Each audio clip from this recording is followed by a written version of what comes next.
C'est la première fois que je viens au Liban. Quel beau pays. Avec les musulmans, l'islam c'est avant tout. Et avant les Liban même. Tu t'es mariée à quel âge? 17 ans. Tu sais, moi je me suis mariée 3 fois. On a voyagé dans le monde entier. J'aimerais bien voyager, moi. C'est l'histoire d'un amour. Bonjour, je suis Carlos Chahin, le réalisateur de La Nuit du verre d'eau.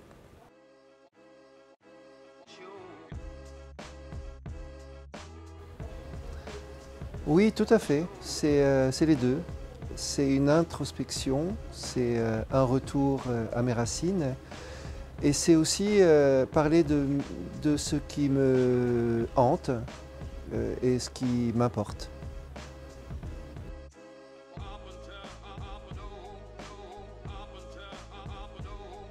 Oui, c'est un sujet qui me touche tout à fait particulièrement parce que voilà, je suis né au Liban, j'ai grandi dans ce pays que j'ai dû quitter à cause de la guerre en 1975 et j'ai observé autour de moi et en moi la violence de la société patriarcale.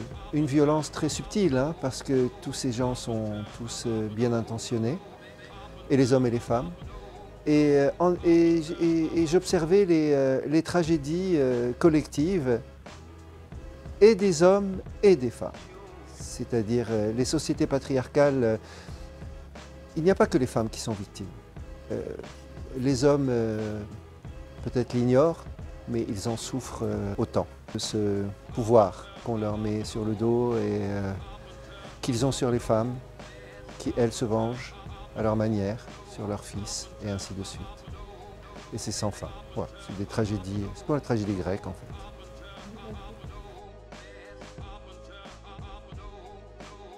Le film sort le 14 juin. Ah bah je lui dirais que c'est un film dépaysant, distrayant, amusant et triste en même temps. Et vraiment dépaysant. C'est un beau film, même si c'est moi qui l'ai fait. Oui.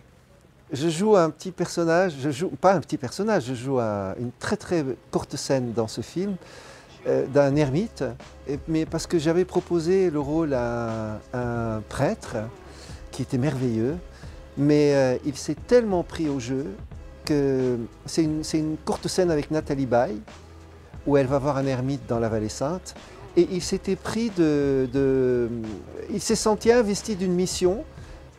Il voulait convertir Nathalie Baye au christianisme. Et j'avais beau lui expliquer que ce n'était pas le but, que c'était juste un rôle et que vraiment, il me dit oui, bien sûr, j'ai compris. Et à chaque fois que j'y revenais pour les répétitions, il en rajoutait, il voulait la convertir à cette étrangère. Et j'ai dû vraiment, ça m'a arraché le cœur, j'ai dû lui dire non et du coup j'ai joué moi ce rôle à l'arraché et j'ai essayé de me mettre le plus d'ombre possible sur le visage parce que bien que je sois acteur, j'avais pas forcément envie d'être dans mon premier long métrage. Voilà, mais j'y suis.